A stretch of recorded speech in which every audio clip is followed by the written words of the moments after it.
A very good morning to everyone who is listening me. On behalf of Department of Commerce and Business Management, Integral University, I, Dr. Moiz Akhtar, welcome you all to 8 Days Faculty Development Program on the theme Recent Pedagogy in Teaching and Research. Today's topic of the program is Teaching Through Cases, a participative-centric approach. As you all know, Integral University has a unique culture of inclusiveness, diversity, personal and intellectual integrity based on value education. To know about Integral University, we have a small video to share with you. मैं अपने students and तलबा से कहूँगा कि वो इस मुल्क का एक बहुत बड़ा असेट है और उन्हीं को आगे चल के इस मुल्क की बागडोर संभालना है। Hello, Excellence.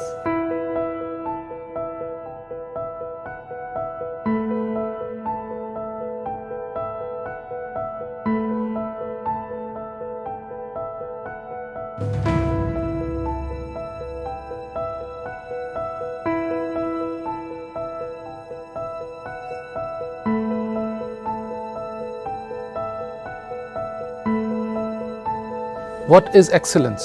Excellence isn't something that happens overnight, but it's a gradual process. Excellence is not a destination, it is a journey, and we pursue excellence every day in our lives.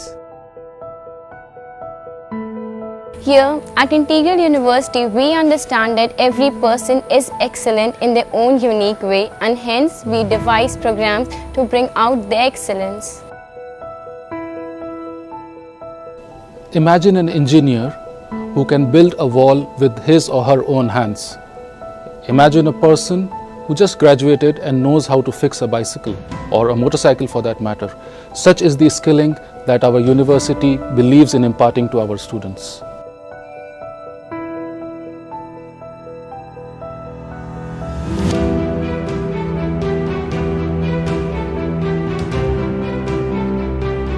Excellence does not only means advancement in education but also becoming socially and emotionally mature enough to face the life and facing oneself.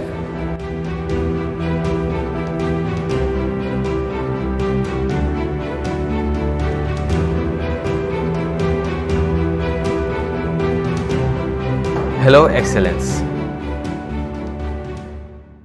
The hands-on training imparted through our agile curriculum and imparted by our faculty with considerable industrial experience in the manufacturing, corporate, agriculture, law, medical and architecture fields, for example, allow our students to start delivering value to their employees and employers immediately. At Integral University, pursuit of excellence is full of happiness, knowledge, friends, teachers, and yes, last but not the least, dreams. Excellence is when you gather new knowledge every day. Excellence is when you stay focused. Excellence for me is setting a goal and achieve it. That is the excellence we are targeting. Hello, Excellence. Hello, Excellence. Hello, Excellence. Hello, Excellence. Hello, excellence. Learn, Grow, Smile. and keep going. Welcome to the world of excellence.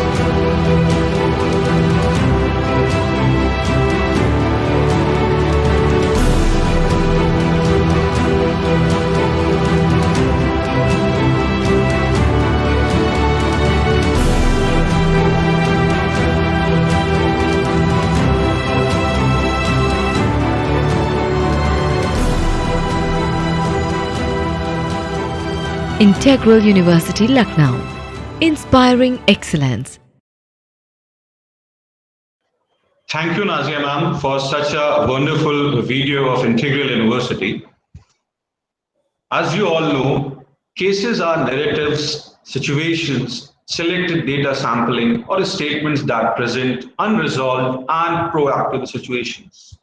The case methods is a participatory, discussion-based way of learning,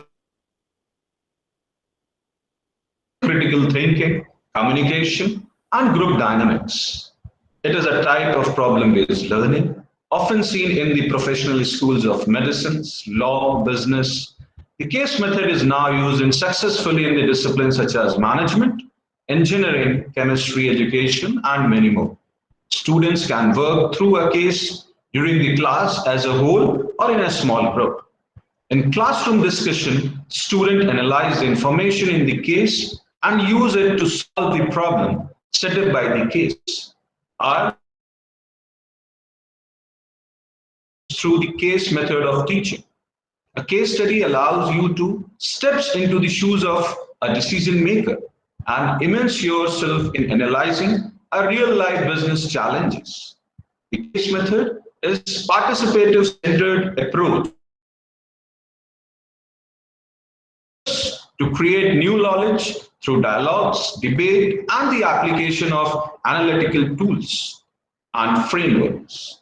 Learning goes beyond the transformation of information and includes the development of analytical decision-making and communication skills.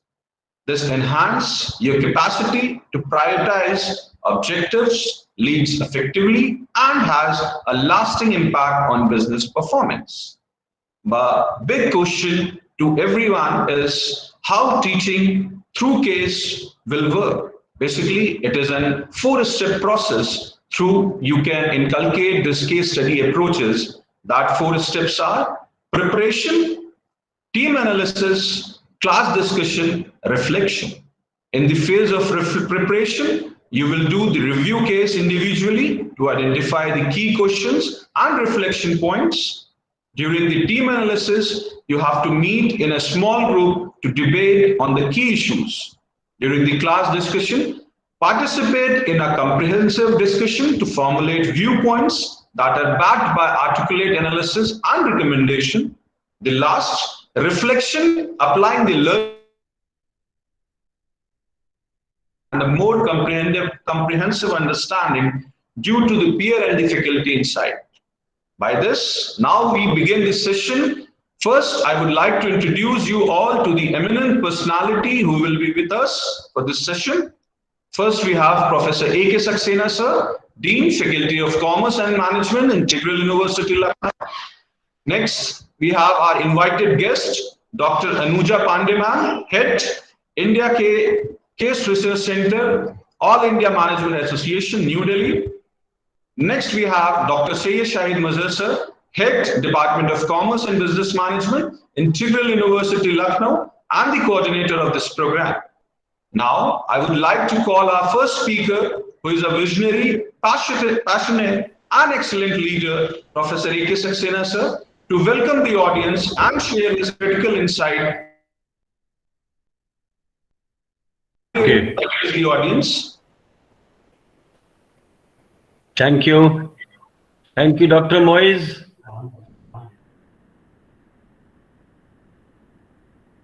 Hello.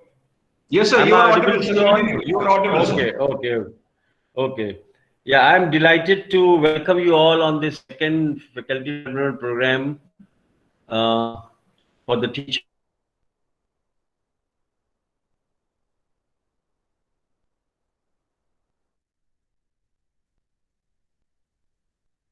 Skill of the students and teachers to undergo the different teaching styles, the pedagogies, in addition to the classroom teachings.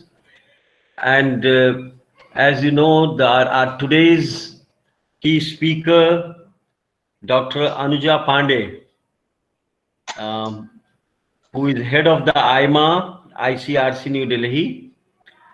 She'll be talking to you all on teaching through cases, a participant-centric approach as a part of the FDP. I'm tempted to talk to you a little about that.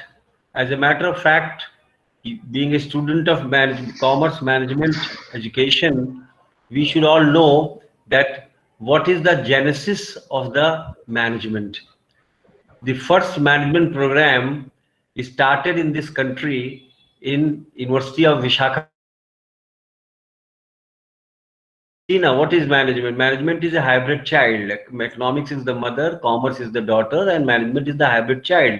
So from where it has been born, it was born in the south in Visakhapatnam University. Thereafter, it traveled to whole of the south and went straight to the northern India, the then Oxford of East, University of Allahabad, Motilal Nehru Institute of Research and Business Administration. In 1964-5. It started, commerce started well before even independence, and the management started. It is older than IIM Ahmedabad. The first batch passed out of MBA in 65. Now the situation is, when you say management is an interdisciplinary approach, we should also know that what is the genesis, what is the origin and the evolutionary process of the case study, which is the topic of the today, in addition to others.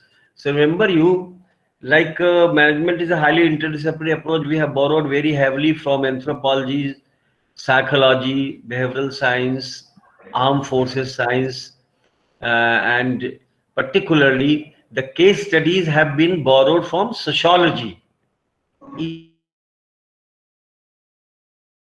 Shade and color of the managerial unit, it becomes a management case. So this is the story of the journey of the case study that has been derived from the sociology.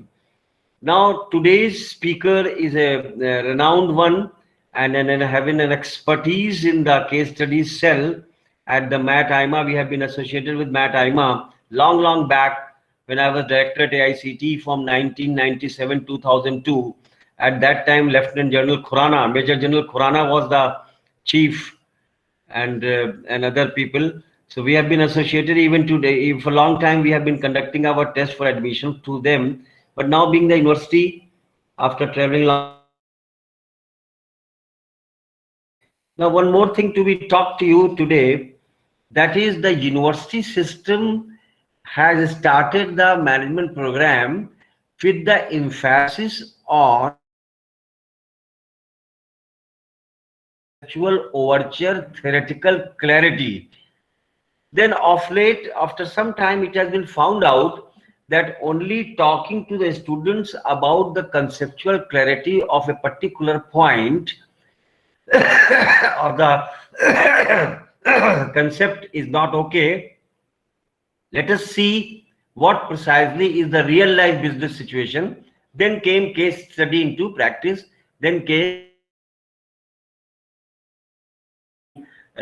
got birth. So the conceptual clarity, platform and authority is the university system of teaching. But the so-called B schools, which is to talk about the IIMs and IITs and other B schools, they have from the beginning, they jump upon teaching the the case studies. It's a debatable issue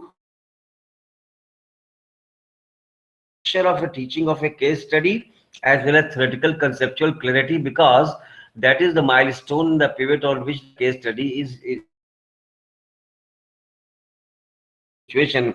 But unless you understand about that, what is the need hierarchy theory or what are the other principles and practices and the Fayol's principle or the Frederick's contribution and all those things, you should not immediately jump to the case study. But today's situation is that we are talking about the data analysis, we are talking about the MSME, social media, branding products.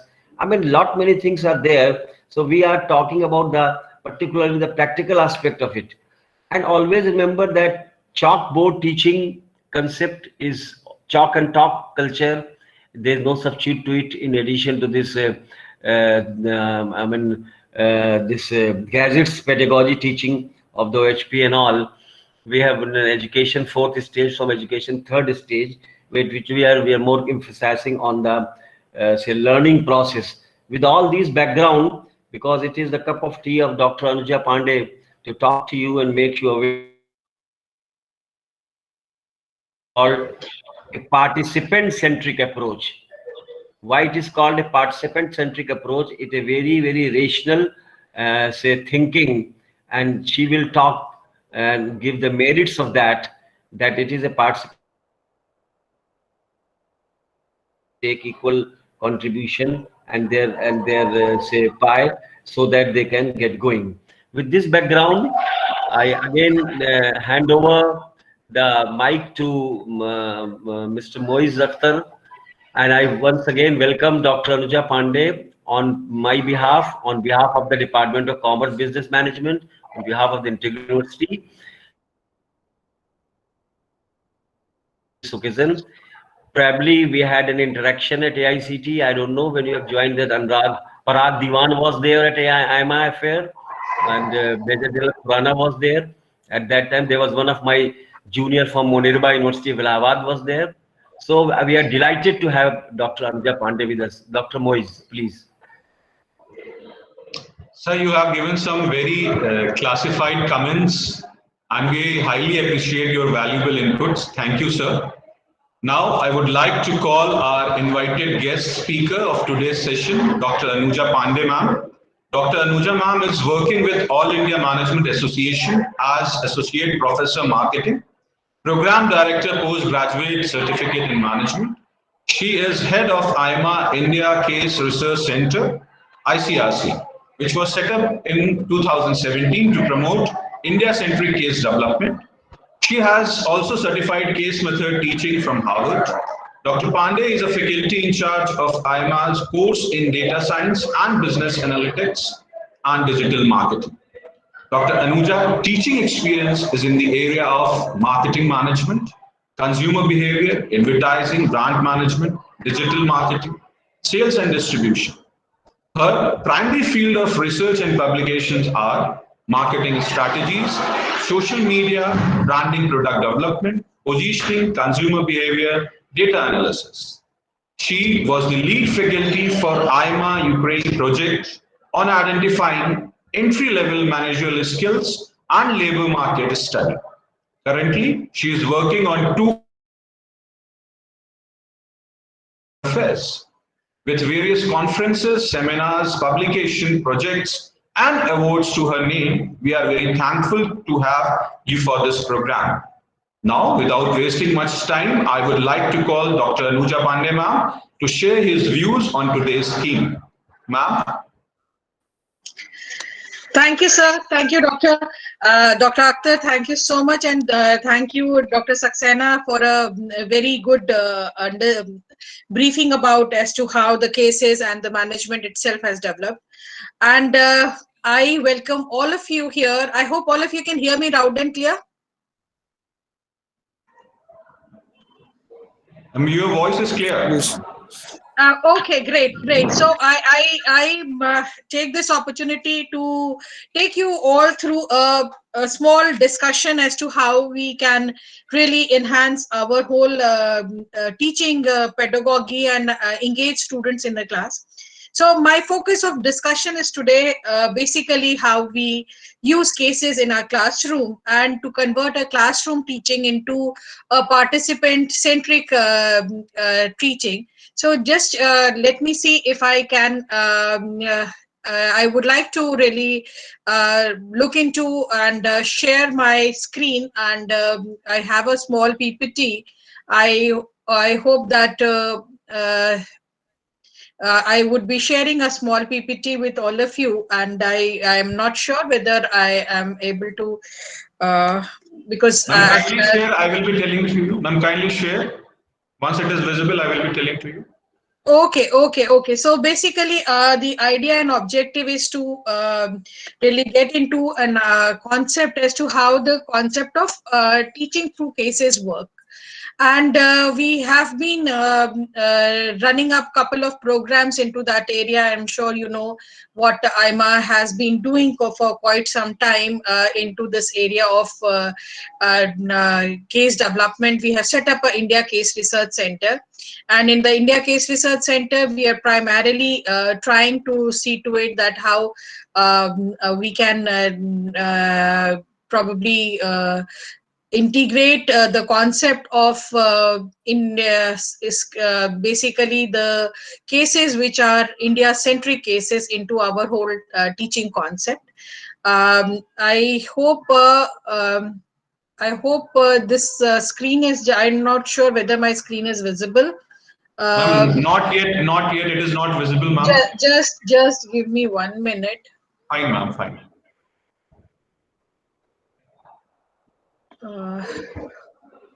Because I do not use Teams so often. I'm not sure whether just. So I go to the presentation. If somebody can help me out with this, I'm going for the entire screen. So Ma'am, would that you be just fine? present, you go for the present now. Present now. On your I have screen got, it is showing present now on the right corner. yes. I've gone to it. And then I do entire screen kind of a thing that we generally do in GoToMeeting. Ma'am, if the PPT is open at your background, just go for that tab. If PPT is open, ma'am.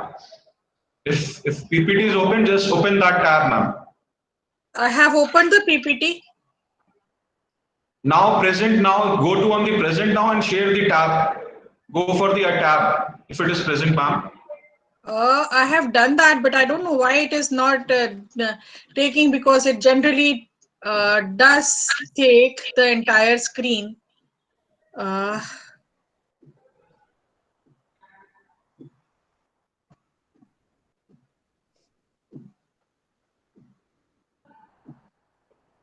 don't know. This because I have little issue with my system, I believe today. That can be one of the reason, or I don't know. Nazia, I'll do one thing. I'm just trying to send you this PPT. You can help me out with this, and I'll just share the PPT, or that would help us. Fine. Kindly forward the PPT to Nazia, ma'am. So because I would want to spend some time onto this whole discussion. No issues, ma'am. You just share the PPT to her. Yeah.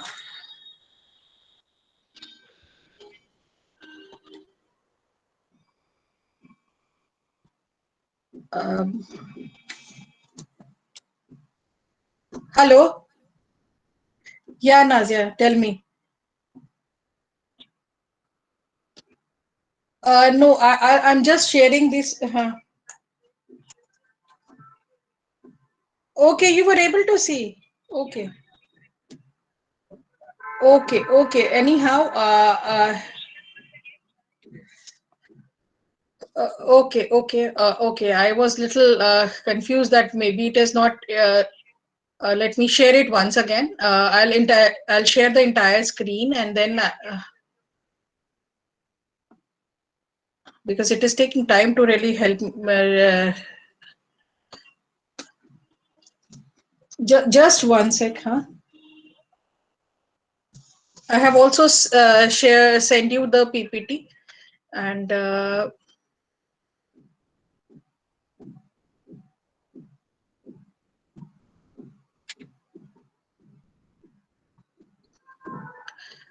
I don't know whether it is now visible. It's not yet visible. Yes. No, ma'am, it is not visible.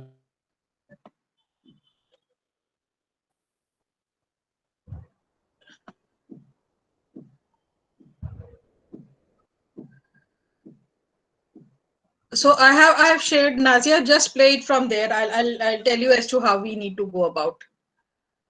I think it is something is visible, but I don't know what is it. I mean, there is still some issue.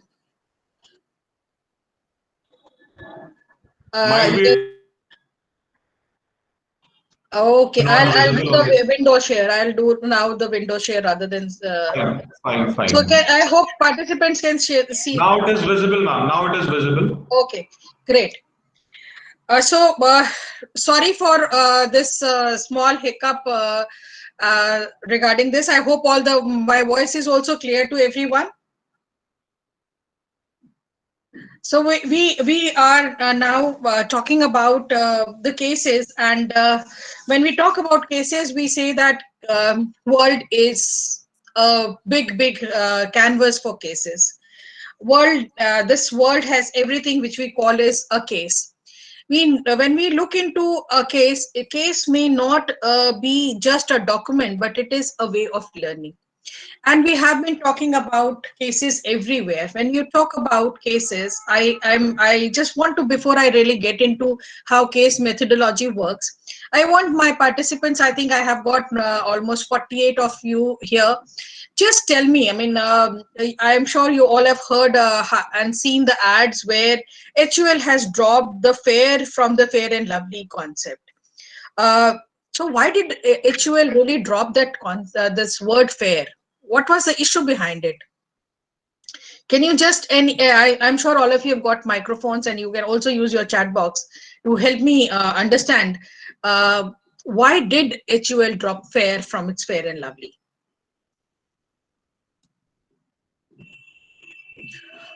Oh, yes, Nazia says fair defines discrimination. Okay, great. What else? Participants, you can use your microphone or you can just put in your into the chat box. Chat box would be a great idea. Yeah. Kindly reply on the chat section. Participants. So, of late, what have we been seeing in our Indian scenario? We have seen one of the largest brand of FMCG, Hindustan Unilever, looking into the scene, what happened during the pandemic and a lot of crises which were happening, dropped the word fair. Pallavi says it was targeting the particular customer group of fair people. Okay. So, I mean, they were targeting it. It's a big segment that HUL was targeting. So, when you look into India, in India, when we talk about what is beautiful, so it's fair is beautiful. So that's how the concept of fairness was established in India. Anybody who's fair is beautiful. Now, this is a huge fairness cream is a very, very big market. Typically for a country like India, where almost 80% of the people have brown skins and everyone aspires to have a white skin, why did HUL drop the word fairness? Murtaz tells me that it is trying to attract another segment. Okay. Which is this another segment that they are trying to tap? Which is this other segment that they are trying to tap?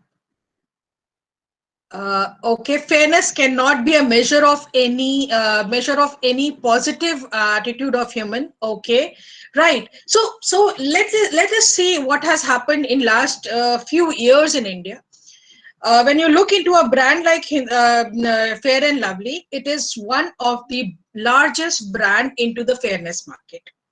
India fairness market is a huge market.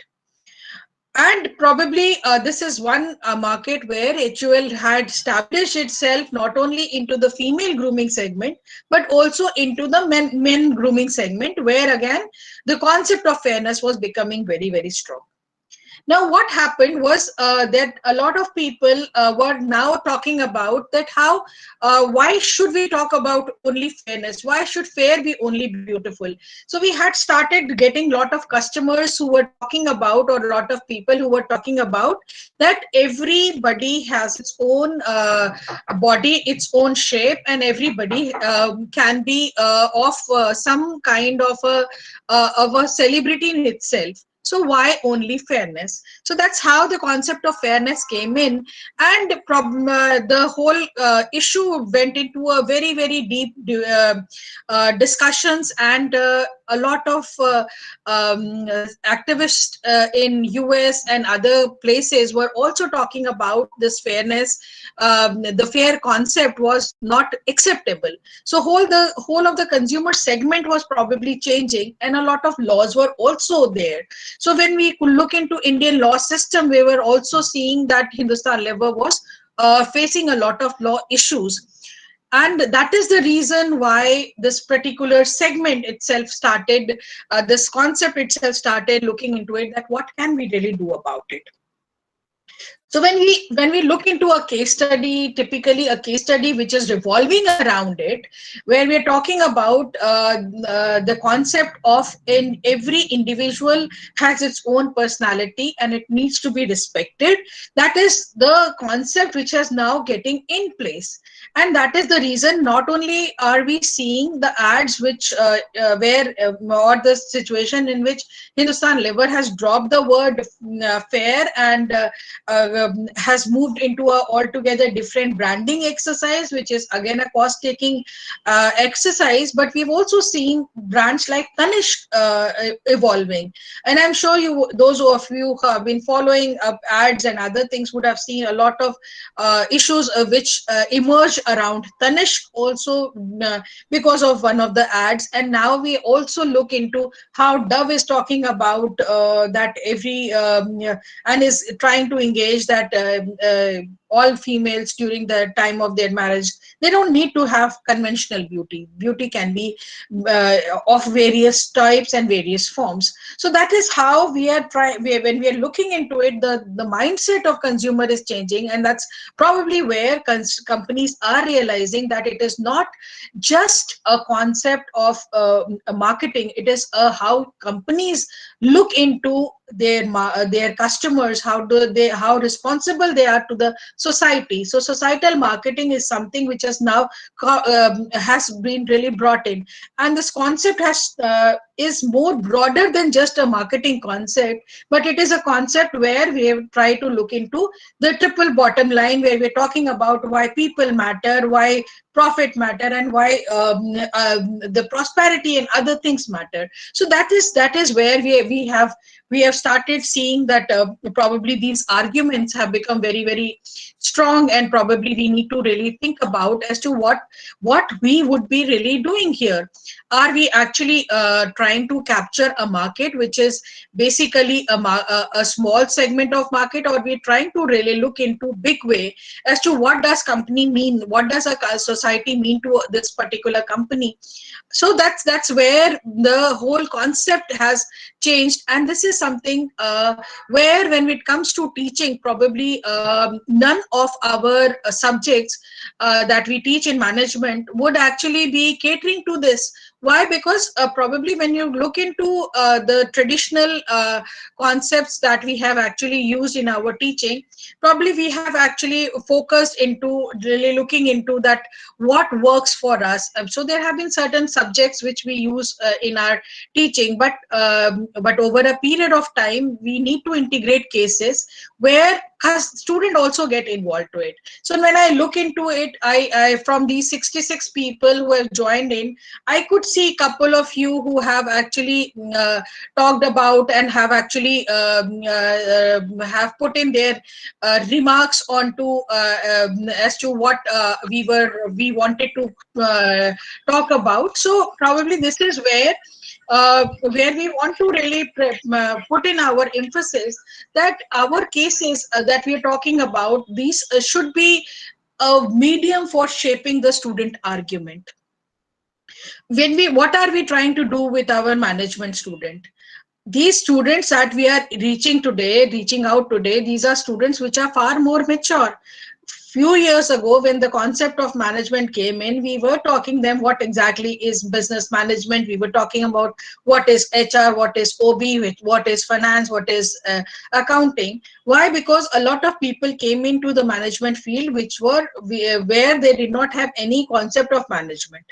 But the generation to whom we are teaching today is a little different generation, and very, very soon we would have students who would come with a very different background. Why? Because most of them would be coming to us with maybe a management degree, a BBA degree kind of a thing. And when they come to us, what do we teach to them? So now it becomes important to understand that what are we going to teach to them. So this is where the cases become very, very important tool or a very strong vehicle of learning, where we can really look into as to what all can be taught through cases. So when we talk about a typical case, when we talk about as to what can be a typical case that we would like to teach, we need to really understand that how this whole concept of teaching works with us, with ourselves. Who is our student? How I can use this particular case as a vehicle of teaching. And when we talk about this vehicle of teaching, I am indicating as to all cases may not be similar, or maybe all cases that are used in all the B schools, we may not be able to really use them. We need to be very, very specific, keeping in mind as to who is my student and what are we going to teach to them. Every case has its own element and every case has its own uniqueness. So when we talk about this student, the choice of case is also very, very important, keeping in mind what is my student background. I do not know about you people, but do let me know that what is the general profile of the people that you teach. Are they coming with a work experience? Do they come with a work experience? Some are there, ma'am, in the postgraduate courses. Some students are there who have done some work. They are having some experience.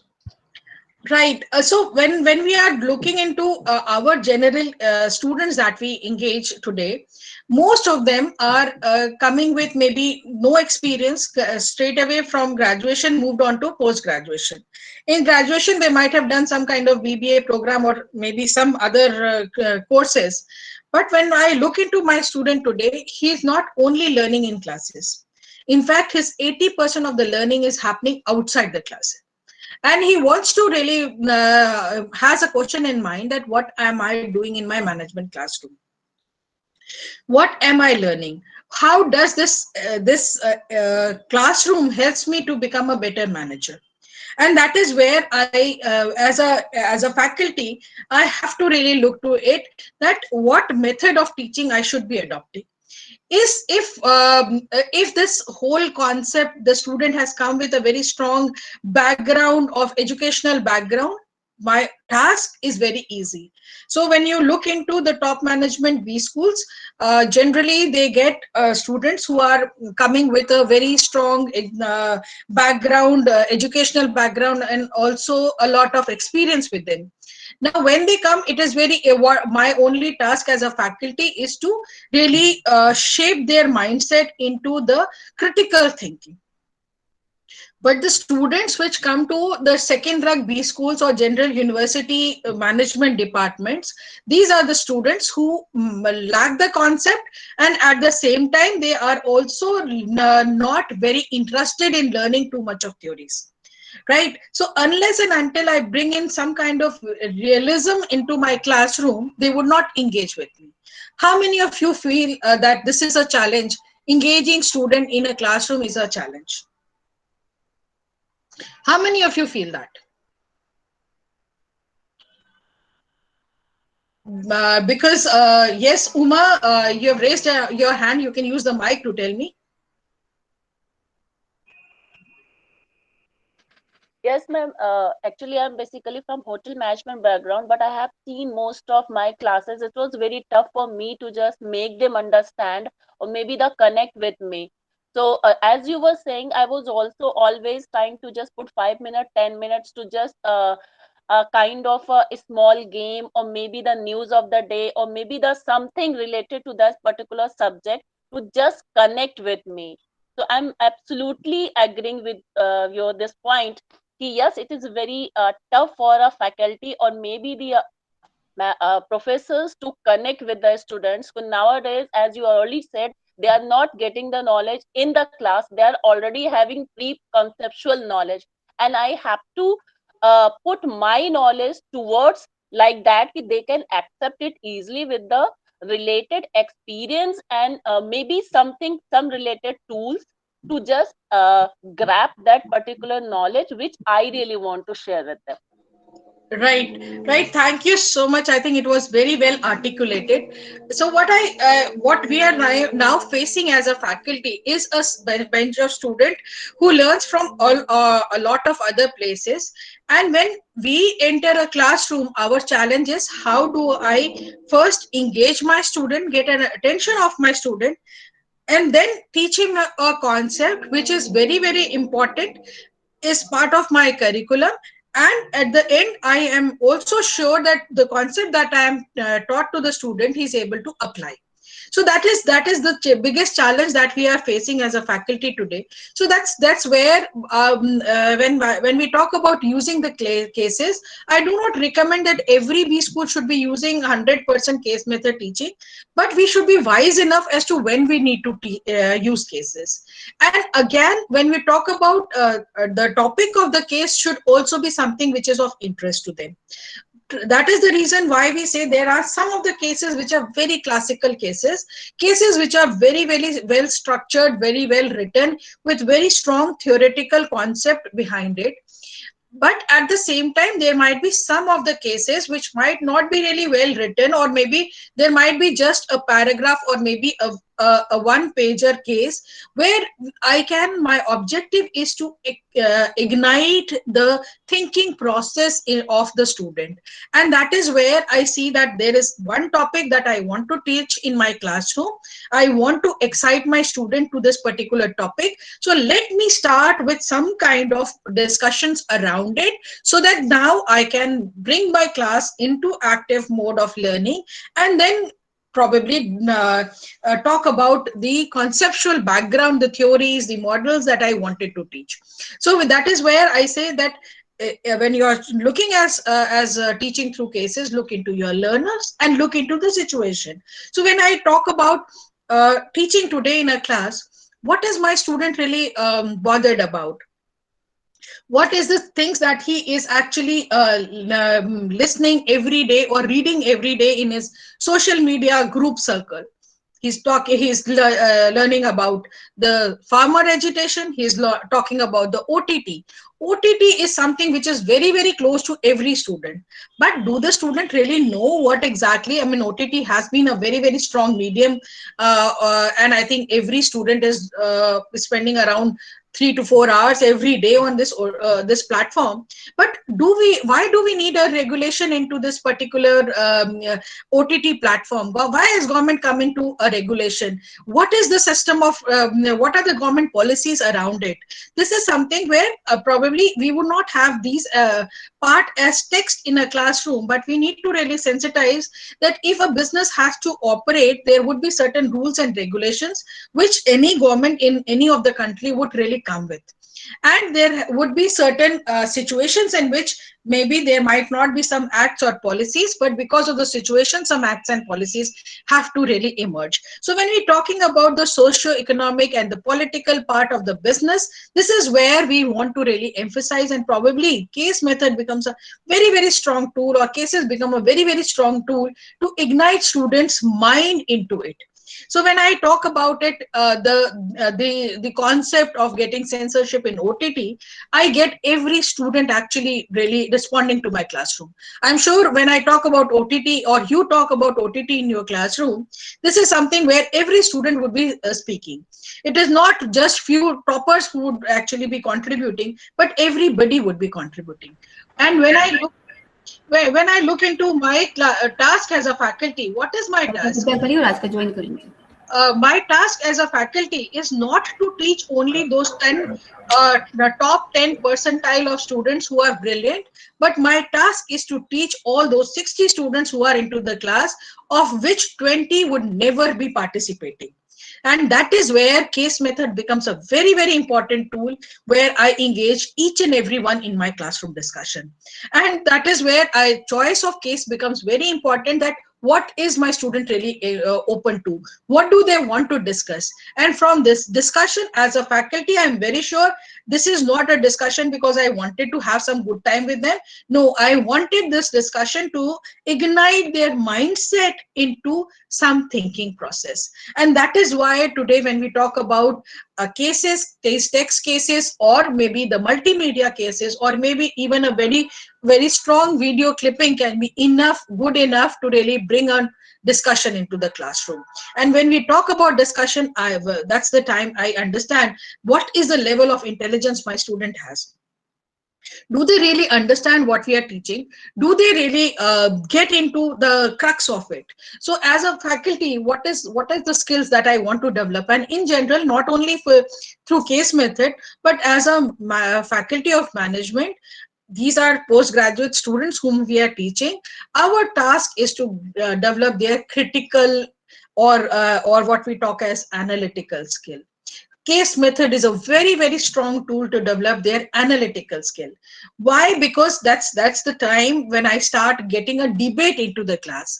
And I could see that I just did I triggered one concept of dropping fare, and if I had used it into my classroom, every student would have really participated and talked about what happened in US and how the Black Lives Matter concept came in, because they are all into the social media and they know all the stories there.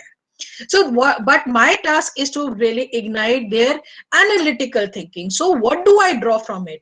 One incident in US happens, which gets a mileage across the world.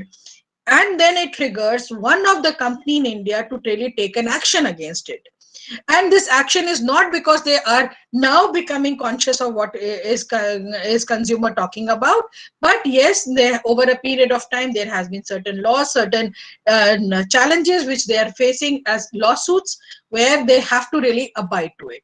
So that is where my analytical thinking, my decision making, what I want to really make my student as a manager, what do I want them to really take? I want them to take decision. And that is this is one of the very fundamental thing which we should be teaching, and we should be probably making our student to take a stand. Most of the time, what happens when we always cry about bureaucracy, that there is no decision making. Why is this no decision making? Why? People are not sure about their decision. And why are they not sure? Because they have not been trained to take decisions. Throughout our school teaching, what do we teach? We say this, what, if, when, how. So we are triggering them, defining them. So this is a definition of management. This is a definition of marketing. This is what we do in marketing. This is how we do in marketing. But what is a student doing when he passes out from a B school? He has to take a decision. He has to take a decision that, do I want to sell a product at X price? Do I want to have more people in my team? Do I want to tell certain people who are not doing good into my team to really take either to perform or to move out? So these are decisions which he would be taking. These decisions might be very tactical decision, day-to-day decision, and at times it might be very critical decisions. But have we really trained our student to take a decision? So this is where my case becomes very important, where every case, if you look into it, no matter whether you're teaching a Harvard case or you're teaching an Ivy case or you're teaching a case which is printed into a textbook, your case would always have call for action. Do you agree with me that cases have calls for action? वहाँ पे हर case के साथ में रहता है कि what if you were a manager, what you would have done? Isn't it? Do you agree? If you agree, just type in yes.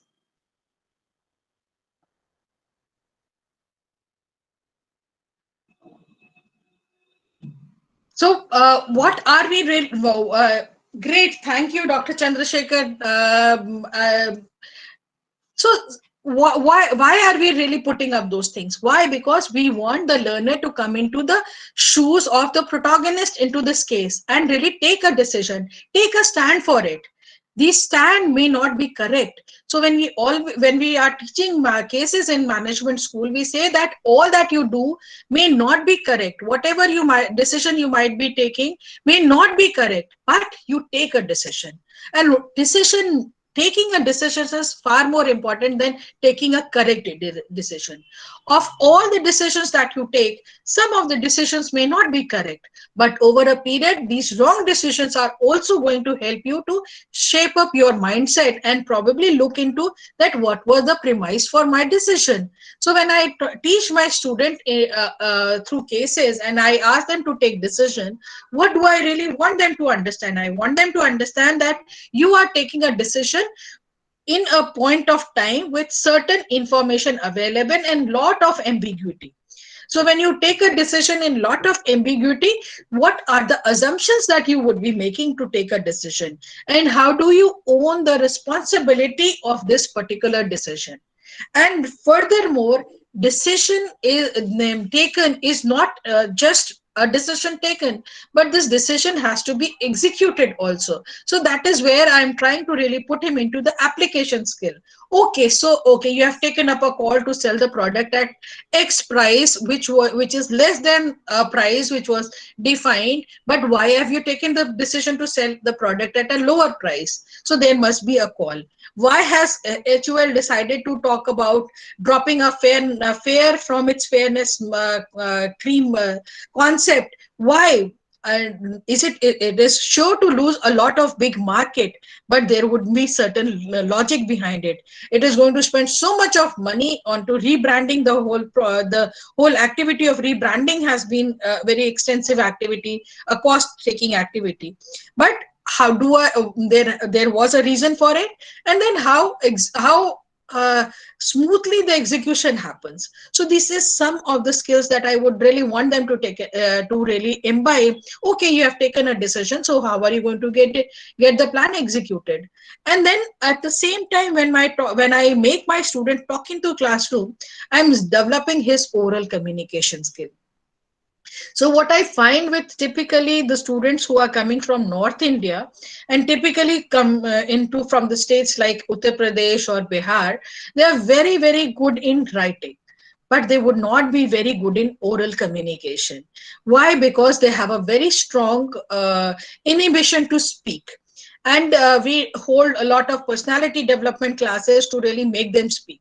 But why should we have a personality development class? Why can't my every class be a class where I'm developing students' personality? I am forcing him to speak. He may speak in Hindi in my class. That's perfectly fine. Half of India works on Hindi. Half of our management meetings have a very strong usage of Hindi. So why are we really shying away from it? Why? My objective is to develop his communication skill. He should be able to communicate his idea. He might have very good thought process, but is he really able to really speak about it? That's important. Another very important skill that I want to develop is time management.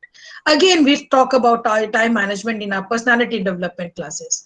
But here in a case study, when I run a class with a 90-minute classroom session, I am very focused that my student has to take a decision, and he has to take a decision within a stipulated time frame.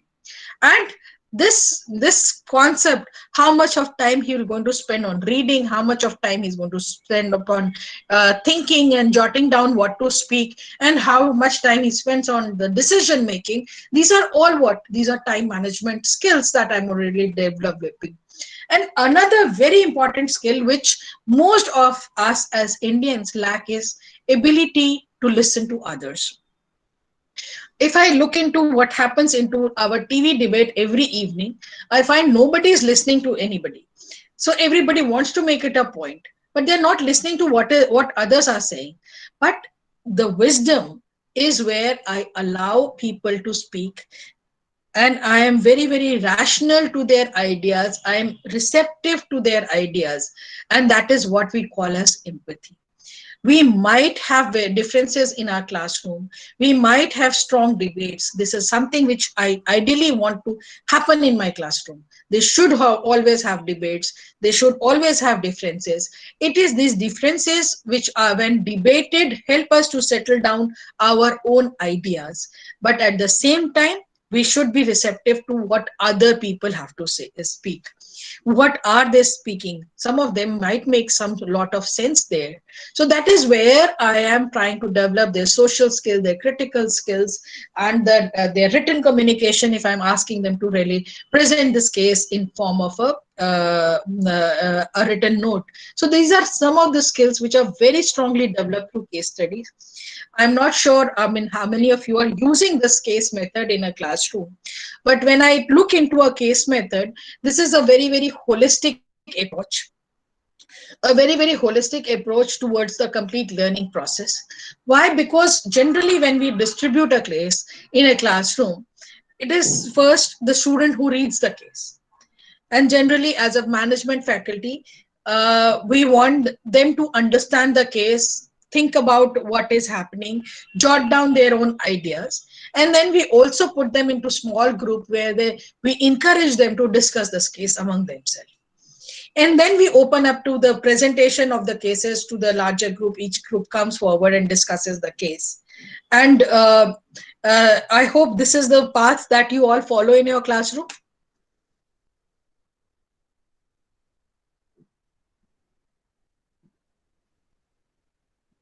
Hello? Yes, ma'am, we follow the same method. Yes, ma'am, we follow the same method as you said. Right, thank you. So that is the crux of it. So when you look into it, actually, why does a student remembers a case study which was taught in a classroom even after many years he has graduated from this B school? Reason is the discussions which happened there. And maybe some of the participants became very, very emotional during the discussion. Maybe there was a very, very heated debate. Maybe we were all looking into what is the best solution. And we look forward to the faculty to really take us to understand or help us out what is the best answer. And that is something which every student asks us. So, ma'am, what is a good answer? What is the best answer? What did the company do about it? And that is where our role as a faculty is very, very important. We are not a faculty, we are actually a facilitator in the class. We are facilitating these discussions, and we are making sure that this discussion, when it is happening in a smaller or a larger group, takes a particular direction. I have a very, as a faculty, as a facilitator, I have a very fixed idea that what do I want to do with my case. This is a case which maybe when you look into the cases in general, this case can be taught in a marketing class, the same case can be taught into a HR class, and the same case can be taught into a strategy class. But as a faculty, when I decided that I would be using this case as a strategy case, I am very sure that I want to take my discussions into a particular direction. And as a facilitator, I would try to really make sure that we do not lose the direction. So I'll make sure anytime that there is a diversion which is happening, I'll make sure that the student group comes back to the direction. Why? Because these are my fixed ideas, that there were certain concepts that I wanted to teach to the case. So when I am doing my deep briefing, I am making them understand as to what were the major things we really looked into the case, what were the major discussions which happened, and probably at the same time I'm trying to really tell them that, look, if you have to solve such kind of a situation, this is one of the model which can be used. And this is a model which has been designed, say, for example, this is a Porter 5 forces model, which has been used, and then probably I'm looking into the market and I see that this model can be of very great use into solving it. So that's where I bring out all my management theories, concepts into that time, and make sure that student appreciates these concepts and find that maybe this was a very, very handy tool to crack the case. So that is where this concept of using up the cases into the classroom becomes important. And at the same time, when we're teaching cases, some of the cases might be very, very simplistic cases, and some of the cases might be requiring a lot of discussions to happen. Why? Because these cases might not be unidirectional cases. So that is the reason why I have talked about that. Maybe the choosing the case is also very, very important. So when I choose a case, I really try to see who is my learner. So what is this educational level of this learner? What do I really want him to really learn from the case? So there might be some of the cases which are very they look very simple. They might be very short length cases, but they would itself be very, very complex. So what my choice of the case is very important, and it is based on the learner, the situation, and as a faculty, what type of knowledge I want to really impart. And probably that is where our when we are making up a teaching plan, generally I'm sure this is the method that you follow in your B school also, that before the start of the semester we think about it, we have a teaching plan, we have a curriculum. When we decide this is the duration of class, so this is a 90-minute class, so what do I teach in my 90-minute class? This is the theory that I want to teach in my first 2 classes. In my third class I want to bring in a case, and I want this discussion to happen in the case. Why? Because I've taught them certain theories and I want them to apply certain theories. Or it could be the other way around, that I try to start with a case and then probably make them go through some of the theories, which might be in terms of pre-reads that I have given to them, and apply those theories there. So this is something as a faculty I need to really think through when I am thinking about how am I going to use cases in my classroom. And then I should be very, very particular that what type of case I am going to use. So maybe if I want to complete the discussions in one single class, then my choice of case has to be very, very specific, that okay, this is a 60-minute class, this is a 90-minute class, or it is a 120-minute class. How do I want this discussion to happen? Because if you really want the case to really stretch on, maybe there are institutions which use the case method as their primary method of teaching, where they use long cases, which might be 32-page or 64-page kind of cases, where they teach the whole course through cases. But when I look into generally university departments like yours, probably this is something which will take a little more time to really mature to, because this case method teaching cannot happen unless and until your participants are also receptive to that level. We have those people who are motivated to really learn, come prepared into the class, learn the theories themselves, and try to look into the discussions. So that is a whole lot of different profile of students who could really be utilized into that. So that's where I am trying to indicate that probably when I am looking for the case method teaching, I have to be very, very careful as to what type of cases I would be using. So my case can be a single dimensional cases. So generally, what type of cases do you use in your classroom?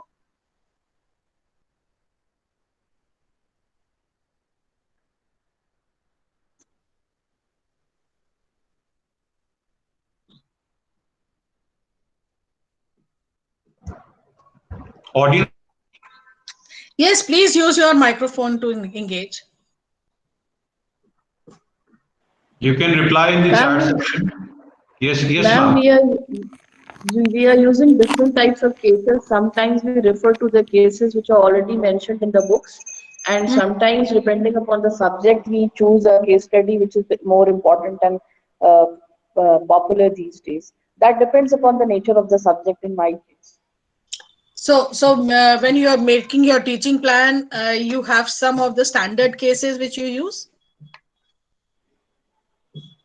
Sometimes I use in principles of management. I have some cases on ethics, on social responsibility, maybe related to decision making, which I have already decided, and they are there in the books. But in case of marketing, I go for cases if there are current brands or advertising strategies which can be covered. So in that case, I search for new cases on that. Okay, so great. Thank you for this contribution. Others, can you anybody tell me as to when you're choosing a case, do you really think about that this is the topic that I want to teach, and since I want to use cases as a better tool to teach this concept, I'm going to use it, or is it that you pick up 3-4 topics and you believe that all these 3-4 topics could be covered through cases? Hello, ma'am. I am Aanchal Nigam from SMS Lucknow, and I am teaching over here. So basically, I used to take the problem-solving cases most of the times for finance classes, because if we have to tell them about the practical approaches, so definitely we have to opt for the cases so that people will be able to understand more easily, and they will be able to apply in future if probably they'll be in need. So I choose cases. Okay, great. So probably I can what I can see is that a lot of you are using cases, and you decide about as to how this case would be used into your classroom, and you think about as to what should be the approach. So a lot of time when you're choosing the cases, we might choose a case because it fits in with my theory that I wanted to cover. And say, for example, I was talking, we were trying to make a student understand that there can be different investment decisions that he can take, and to teach about some of the major models of investment or valuation, I took up a case. So very clear, I wanted to teach certain theories and wanted to make them understand that there can be different valuation models, and each of the model has certain assumptions, and the results might be very, very different from outcomes can be very different based on the assumptions and the method which has been used. And probably this is where I wanted to appreciate that a company may choose different from the various type of methods which are available. So this is where I have conceptually, I wanted to set in this particular theory in them, and then I chose a case where I wanted them to apply these models and probably come up with different type of results, and really talk about why the results were so different, why were the assumptions so different, and what is the interpretation of using up, or what is the outcome of using different methods. Or it could be when we talk about, I wanted them to really solve a problem. So a lot of time when we look into some cases, as a faculty, when we are choosing case, we should be very, very careful. Some of the cases may look very obvious. So, I mean, the moment a student reads a case, he says, okay, no, company took a wrong decision. Why? Because there were really two outcomes, correct decision, wrong decision kind of thing. So case looks very, very obvious, but when a student starts looking into detail, slowly and gradually the case is of a problem solving case, but there is a lot of hidden data. So case, as I said, case might be a 1-pager case or a 2-pager case, and it might really not have any kind of annexure. It would look a very, very simple case, but it would have lot of hidden information and lot of assumptions, and a lot of discussions may happen. Why? Because that's how the hidden data needs to be interpreted. So as a faculty, I can really use very simplistic cases in the beginning of my semester. Say, for example, when the management student come into their very first semester, a lot of them may not have been exposed to any kind of case teaching. That is the time we recommend try to pick up simpler cases. And since they do not also know the other subjects of management, but slowly and gradually, as they migrate into their, after their first year, they migrate into their specialization. That is the time where now they're having more intense knowledge about management subjects and management concepts. That is the time when the complex cases should be actually used. And probably in my 4th semester, I as a faculty generally recommend that my maximum teaching should happen through cases. Why? Because that is the time when he's passing out and he's about to really become a manager, when his critical thinking and decision making thinking needs to be excelled. So that's where I make him push him into the application part of it. So as a faculty, when we are looking into it, you need to be very careful as to in which semester are you, which semester course are you teaching, what is the general level of knowledge that student has, and how much of engagements I can do. But yes, if I start using cases from the very first semester, I am trying to really trigger his mindset. And by the time the 2 years he spends with us, he would be really chiseled to the idea as to how to solve a case, how to handle a situation, take the onus of responsibility. And probably these are the things that we really want our students to really do. What else is important? So when we talk about cases, a lot of time when you're using cases, we are not only talking about concepts and theories, which are generally the reason or the logic behind a teaching case, but at the same time, I'm using case to infuse reality into the classroom. So when I talk about maybe the Porter's model, where we have talked about the competition, we have talked about the rivalry, we have talked about the bargaining power, we have talked about all of them. But what we have talked about only theories. But how does this actually work? How does this piece of marketing work? So these are some of the things where I want student to really get very close to reality.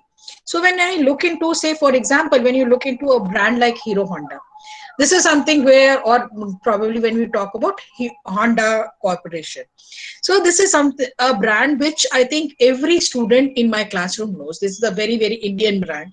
And everyone knows some bit of story about the brand Honda and brand Hero and Hero Honda, and also the Harley Davidson latest announcement there, where they're going to talk, where they've talked about tying up with the Hero Group into it. So how does this is where I want to infuse some of the reality, that how does a brand which tied up with a leading international brand Honda, did a business for 25 years into the motorcycle segment, established itself, why did they break away? And when they had broken away and have sustained as an independent organization for 10 years, why do they now take a decision to tie up with Harley Davidson? This is where I want to infuse reality, that probably when we are into market, when we are into business, we are a lot of time we might really engage or have alliances with our competitors. And this might be a very, very strategic decision which might have been taken. And these are actually the competitor brand Harley Davidson, and probably when you look into Honda, these are all into the same product category, but catering to very different segments. So this is where my marketing mindset gets triggered, my strategic mindset gets triggered. So okay, if I have to have a tie-up, what type of engagements of sharing of revenues would be there? What type of royalty sharing would be there? In how many years this engagement I'm presuming to really stay with me? So these are some of the things we want to appreciate, want my student to discover. And it is not only in the classroom, but also beyond the classroom. And today, every student that I'm talking about is having an access to whole lot of information. Go, let them discover. Anyhow, they want to use phones in their classroom, and in my online teaching, they're always accessing their phone. So let them use these devices for better education. Let them go and discover. So what is the market share for Honda? What is the market share for Hero Group? What is the market share for Kinetic? What is the market share for Harley Davidson? Where does Harley Davidson in India stands for? Why this tie-up between Honda, Hero and Harley Davidson is strategic? How can this really work? So whole lot of market information is there. Let them go and discover.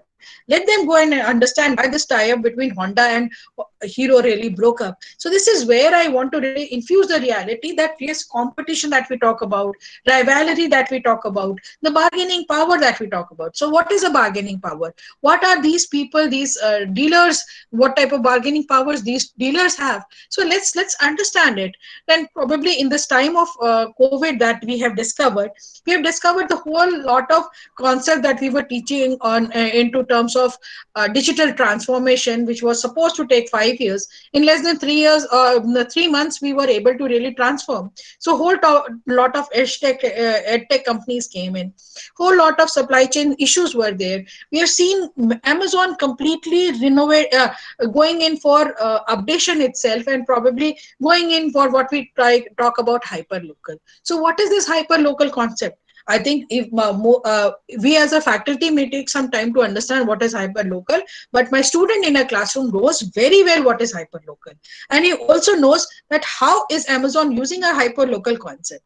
Let us bring them into discussion. Why is this, Amazon tied up with local Kiranawala shop? And even after pandemic, this whole model of Amazon operating in India is going to stay. So this is something where I really want to infuse reality, bring up, make them understand that these are generally the frameworks, but these frameworks can always be updated and enhanced. And probably these controversies, these debates that happen into the class, they not only infuse curiosity and interest, but also helps understand student to deal with lot of uncertainty and ambiguity. Because when you look into any situation, in no situation would be a perfect situation. There would be lot of missing information, lot of ambiguity, and lot of uncertainty. So how do I use this concept of uncertainty and make them realize that these are things which would be uncertain, but still when I have to take a decision, I would, in this uncertain situation, I would still have some kind of assumptions. So I would still have assumptions when people were talking about as to how why the delivery system or the supply chain system has changed.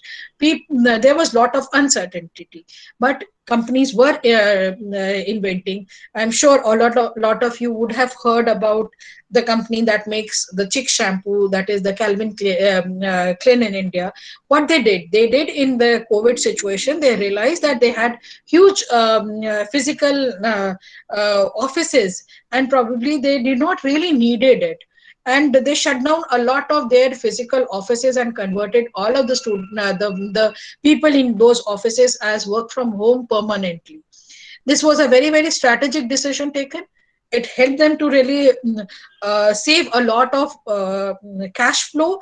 The working capital management was really a very big challenge in the COVID situation. It helped them to overcome that COVID situation, but at the same time, company realized that when the people can work efficiently from home, why do I need such big facilities? Where do I need to invest? I need to invest more on the factories. I need to invest more onto the supply chain. Let me make the factory environment more conducive. So that is where there was a lot of uncertainty. Company took a decision. What happens when the whole situation becomes normal?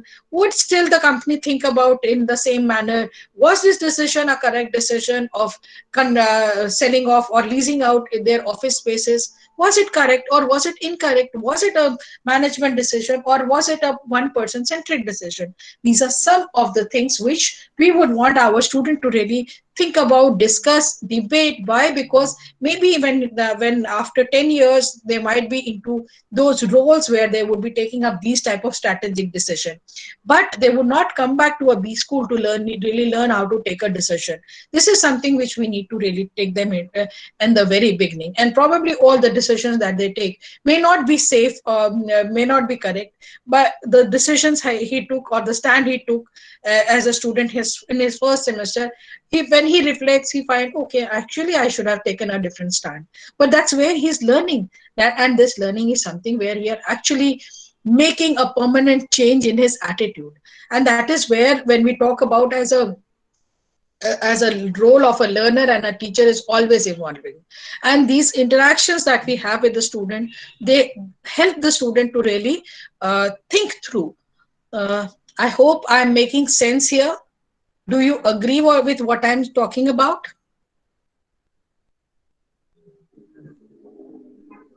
Yes, ma'am, definitely. Right. So that's thank you so much. I just wanted people to really understand that why are we using cases, because cases is not something which my management would really force me to really do. This is something as a faculty I need to decide.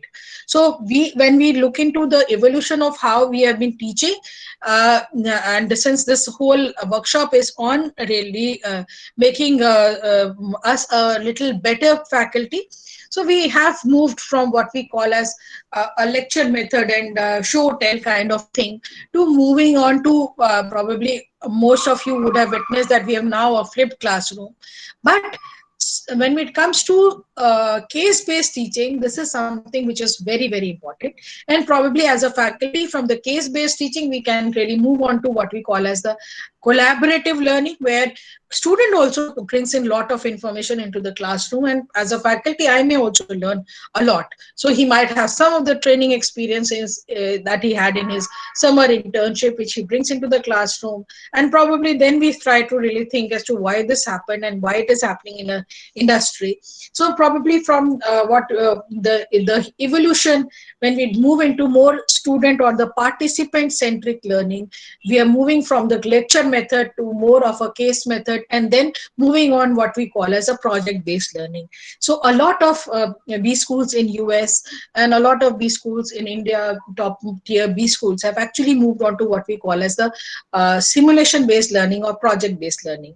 So at IMA also we have, I mean, apart from the case center that I ran, we also have simulation games where we're trying to really, what we actually do into those simulation games is that we make hypothetical situations. We give, say for example, there is one case that we run into our simulation games is where there is there are a set of brands of mobile phones which are trying to make an entry in India, and one of the brand is making the entry with a new product, and as a manager you need to take certain calls. So there is a economic environment, there is a business environment situation where all the data points are shared, and you take up certain decisions regarding your product, your pricing, your distribution network, and it goes from Q1, Q2, Q3. So based on your decisions that we have simulated it in such a manner that you get the outcomes for the decisions that you took in Q1.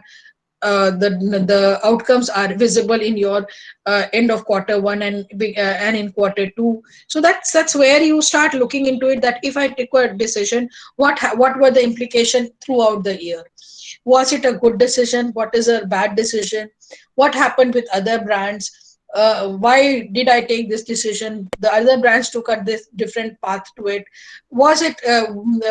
Is it a good idea to look into other competitors and see what type of decisions they were taking? So that is where we are moving from what we call as from a lecture method to case method to what we call as a simulation driven method, and to a project method where we generally start a class with a very mature set of learners, where they come up with some kind of problem, and this problem needs to be solved in that particular semester itself. So that's how the learning is happening, and that's how the learning curves are really changing. So that is what I wanted to bring to you.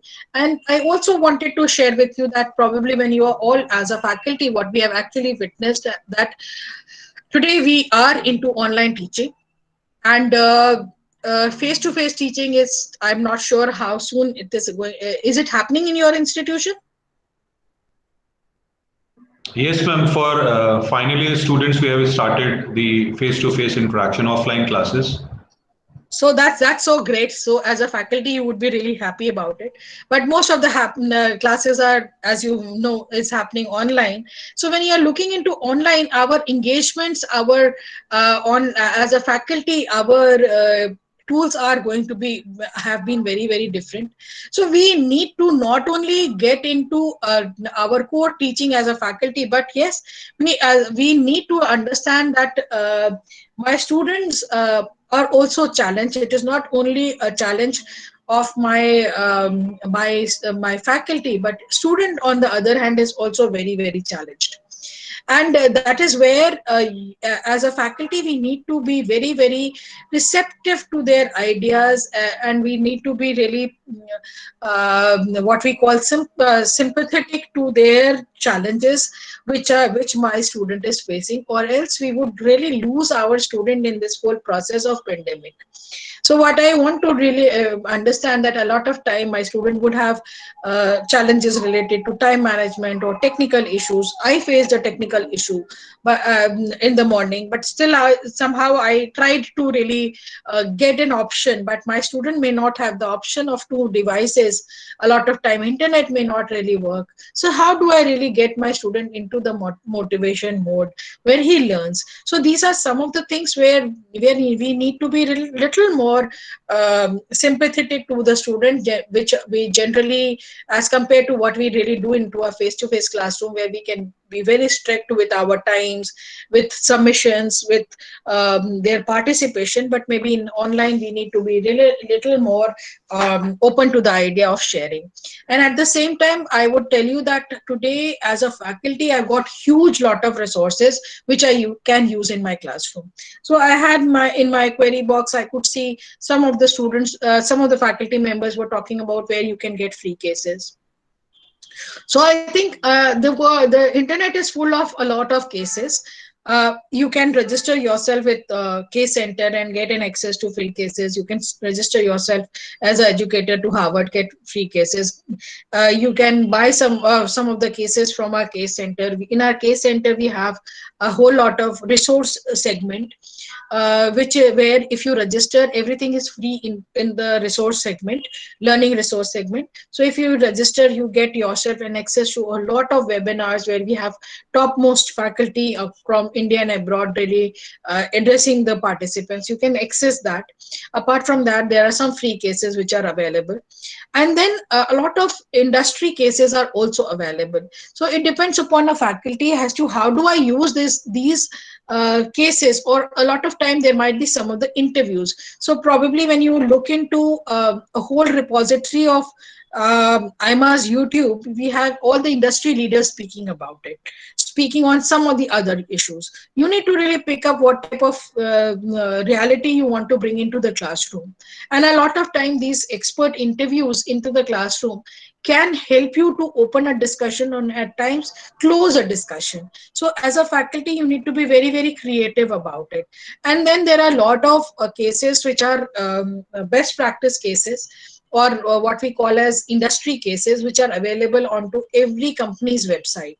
So, and very interesting things are also happening. Companies are also opening to share as to what all can be done into a classroom. So today when we talk about the online learning, we have both the synchronous and asynchronous method of learning which is available. We have a lot of chat room facility, breakout room facilities which can be used. I am very comfortable because with Zoom and Congria, these are the 2 platforms that I use very often. Google Meet is something which I use rarely because my institute has these 2 platforms, registered platforms. But yes, you can use multimedia cases into a classroom. You can convert the same case. If you are very creative, you can convert this case into a gaming kind of a thing. You can use a lot of audios, visuals. So a lot of audio diaries are also available from if you look into people talking about it, lot of audios are available, lot of videos are available. A lot of time you'll get very interesting videos which are talking about a concept using the virtual reality. So as a faculty, you have a lot of resources, and probably a few years ago, it was very, very difficult to run these things into my classroom because my classroom were not multimedia designed with IT tools. But if I'm running a class on an online media, I do not need any of these facilities in my classroom. I can just simply play it into with my system. So that's where you need to be very, very creative. Your online class can be even better than your offline class, where you might have some kind of limitations because you don't have a big mic or a speaker or other kind of things. But these are some of the things which are very, very effective. And at the same time, the best part is today I've used chat facility. And when I look into it, I look a whole lot of discussions which we did today are now into my chat box. I can bring out as to who said what. So if I'm using a debate, I'm using a polling, I'm asking people to respond. So all type of their discussion history is available for me.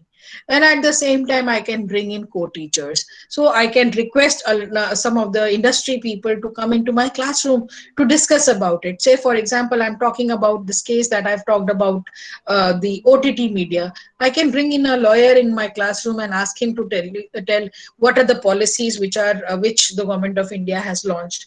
Or I can have a cyber security expert talking about the issues related to the online platforms, privacy issues, and other issues which are very, very close to a student. So that's but you need to be very specific. Where do you want this? What type of information you want to really bring? Where do you want to bring an industry expert? What type of information you want him to share in your classroom? If you are very creative and very methodical in it, these classrooms can work wonderfully. So what we have discovered that online has become a very great opportunity. So I don't really need to take too much of permission from my management of bringing up people in my classroom, spending money to do the basic what we do with our guest faculty. So you don't have to spend any of those things. All you need to do is connect with these people on LinkedIn or maybe other platforms, go request them to address the students, and generally these industry people are very, very open to the idea. And at the same time, you might bring in a faculty from a different B school into your classroom to discuss certain points. So I can be into your classroom for 15 minutes just talking about some of the things. So this is where you need to be very, very creative as a faculty, and you need to think about as to what can be done and how it can be done best into a classroom. So this was some of the insights that I wanted to share today. I'm not sure whether you liked it or not, but that is something where I would really appreciate that, how we can really think about getting up more and more engagements into our classroom, bringing up reality into classroom. So maybe another few months we are still online. I would really suggest all the faculty members who have joined in us today that please you get in touch with these industry people, bring them into your classroom. Once we are into a physical mode, making people travel to your institute would be a big challenge, but this is a huge opportunity. So bring them into the classroom. So that's all I wanted to share. I hope you enjoyed what we talked about.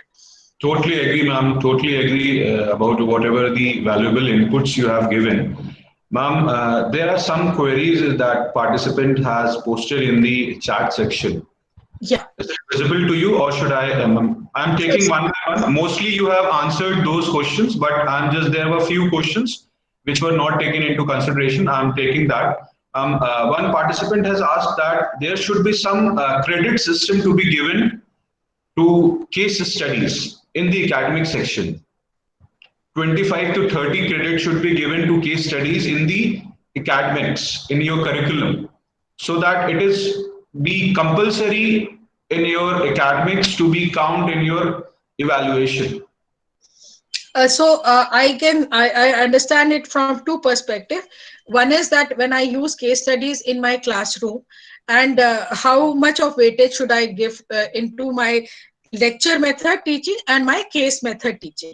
Yes, so probably when, as I said, we need to be little careful about it, keeping in mind the profile of the students. But any time, around 25% of the teaching can always be done through cases, because that we have to really, it takes little time for the whole environment of case teaching to evolve in a university department. I believe this is a university department, so it takes little time to really evolve into that particular area.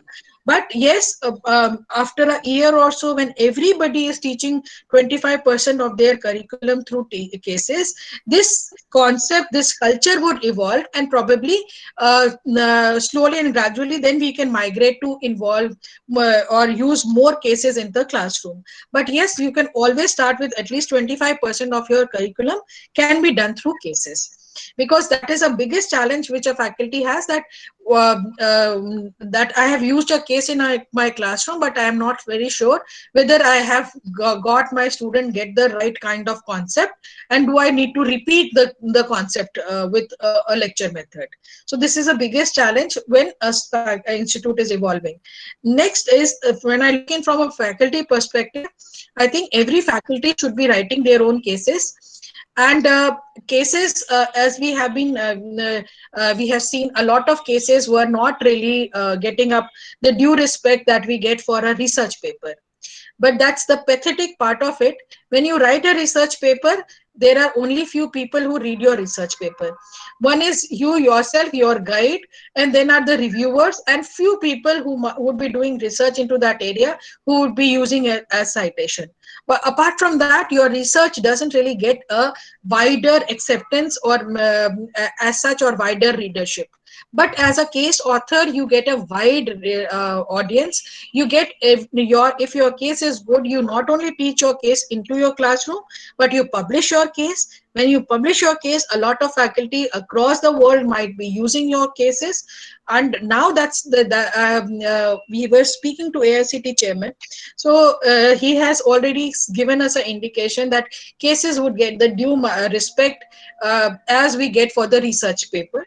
So that's something which is very encouraging, and probably you will see these changes happening into the UGC appraisal system also very soon. So I'm sure this would be something which this is going to stay there. And typically, why we are talking more of cases, because India is a very typical market where when you talk about management decisions, we might be using a international faculty management books, international concept, but our systems are very different. How do I bring my Indianness into my classroom? This is only through cases. So that's where a use of case is something which has been recommended in the model curriculum of AICT. Model curriculum would also be followed by most of the UGC centers also.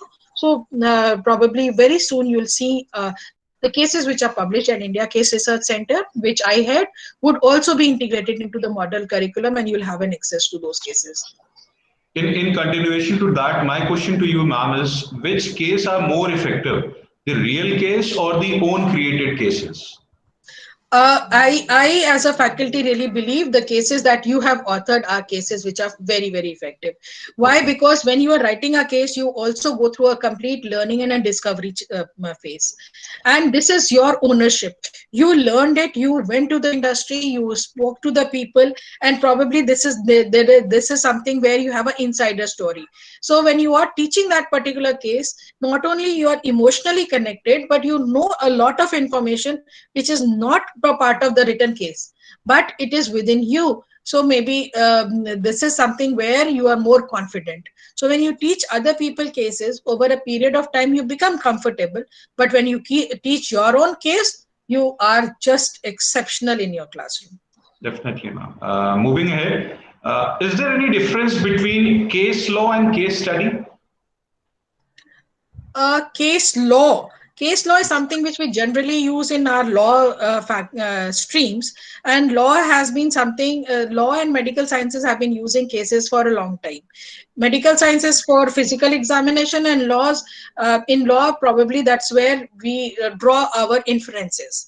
So case law is something which is very, very strong document, and if you look into it, a lot of time, in fact, this is something which is very interesting. So a lot of information when you're searching about a case and you're trying to know more about a company, you will get some of the time you reach out these law sites, and where you find that they write the history of the company, the challenges of the company very effectively. So you can draw a lot of inferences from them also. But yes, the way the law cases are written, they are very different from the way we write a teaching case. In our teaching case, a lot of matter is hidden because we don't want this to be obvious to the student. This is for the student to discover. So answer to the questions would be into the teaching note, not into the case itself. So that's a major difference between it. Okay, ma'am. The next question is from the participant. He's saying that ki majority in the pandemic situation we are dealing with online classes, but when we are taking the cases through various modes, might be through some job role or various visual ads. So how can we make students more attractive in that session? Because you are just playing a video and at the end you are making the queries in that. But how can make that session more interactive? Well, that is where I would say taking a lecture class is a very, very easy task.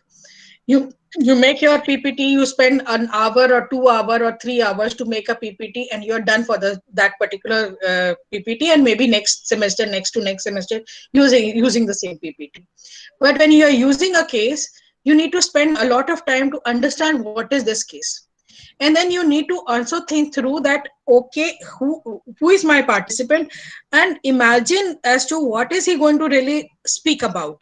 So probably this is something which we need to understand. Okay, these are the fundamental queries which would be there. How after 10 minutes of reading, nobody is going to really come back to and tell me कि उसने वो case पढ़ लिया. Case पढ़ लिया तो उसमें से भी 25% ने case पढ़ा. So how do I make other people read the case, and how do I make everybody read the complete case? So that is where I want to really look into some of the paragraphs which are very interesting. So I need to really trigger them. In fact, handhold them. अरे ये paragraph देखो, यहाँ पे भी कुछ लिखा हुआ था, ये यहाँ पे भी कुछ ऑथर कह रहा था, यहाँ पे प्रोटैगनिस्ट कुछ और कह रहा था. So that is where I take them through this case. And then when I talk about video, a lot of time I might get a very good video. वहाँ पे हो सकता है I can get a video of a protagonist. अब वहाँ पे क्या है कि when you play that video, हम पूरा वीडियो एक बार में क्यों चलाएंगे?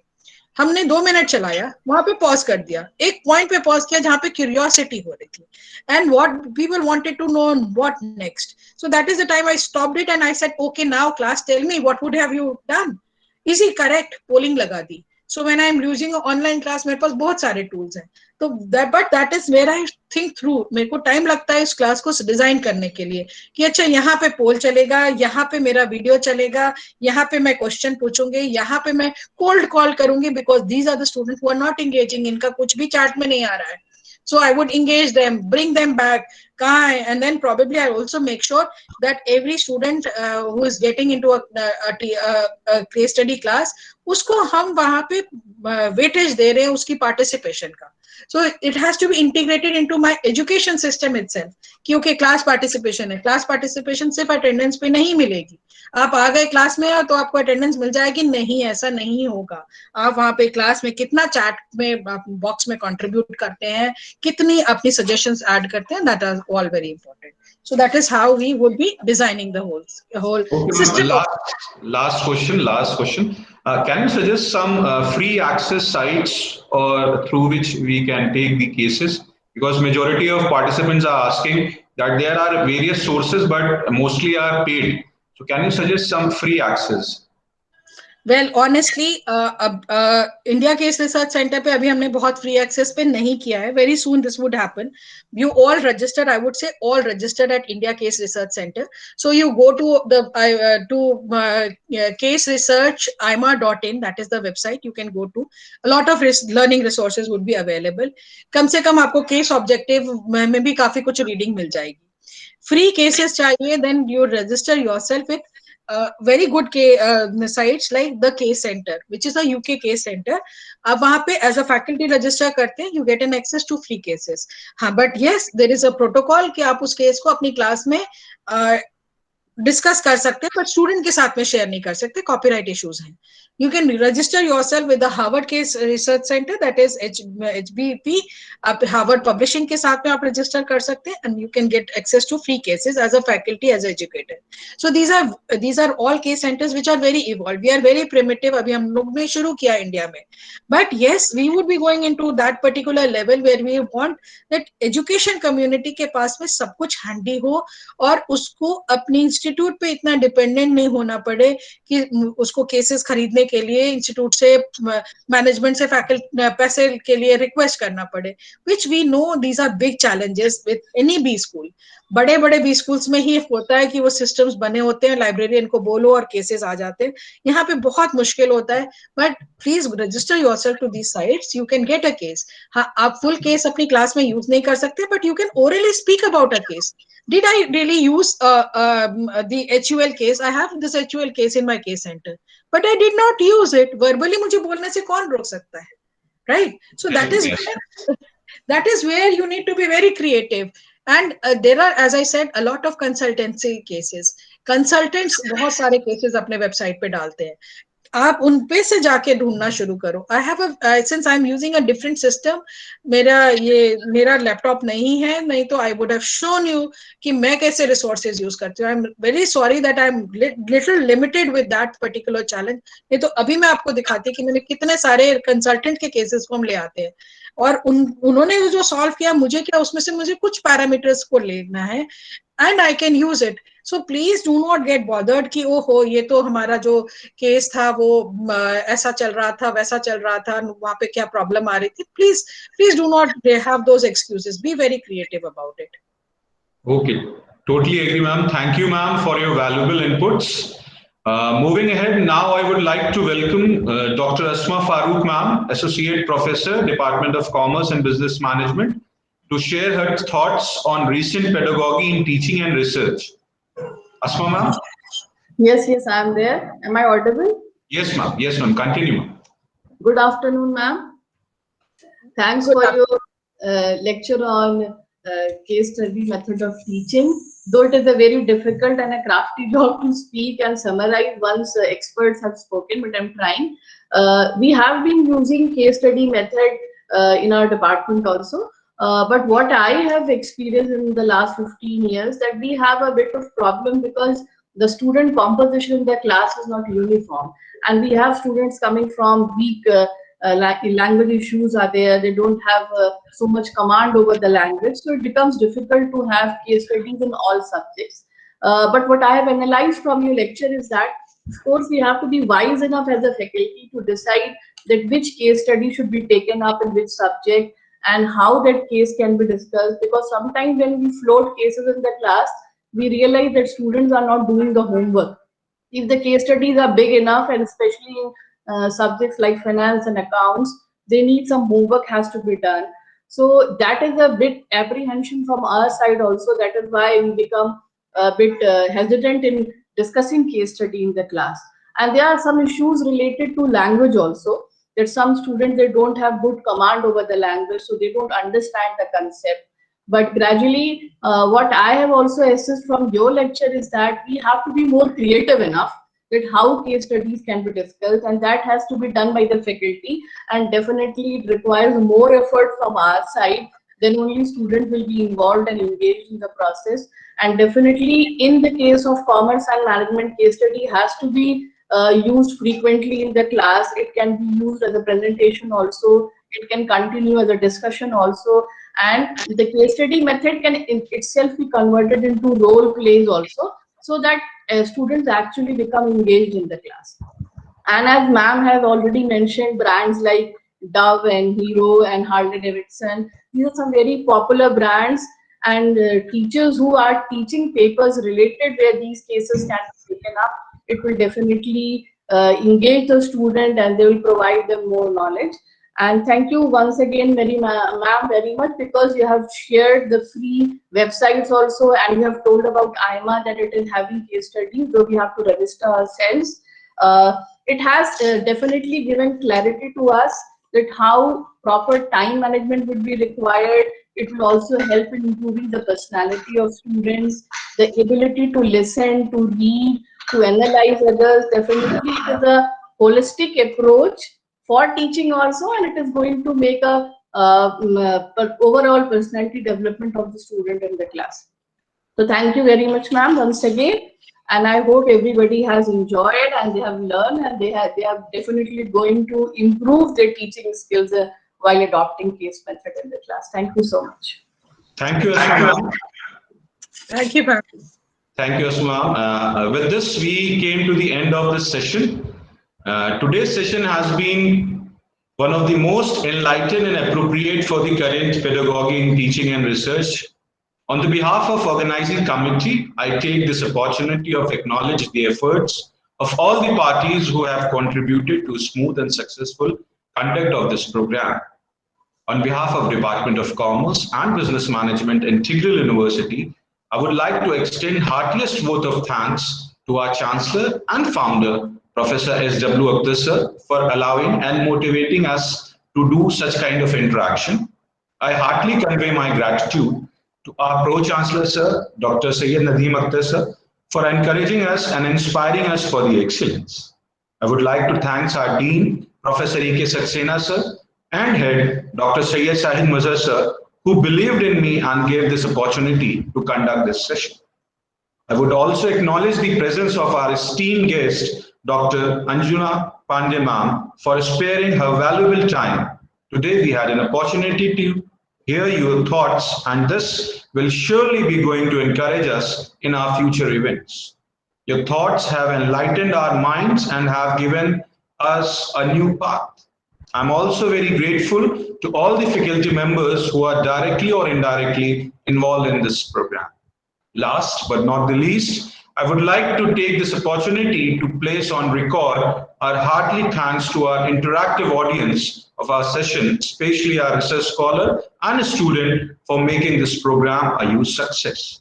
With this, we reach to the end of the program. I hope everyone has learned a lot, and we will be meeting tomorrow for some more intellectual discussion on improvising teaching learning using Bloom's taxonomy by the Professor Ram Gopal, who is working as a professor in the Department of Chemical Engineering, IIT Guwahati, and the session timing is at 12 noon. So thank you everyone. Thank you, ma'am. Thank you.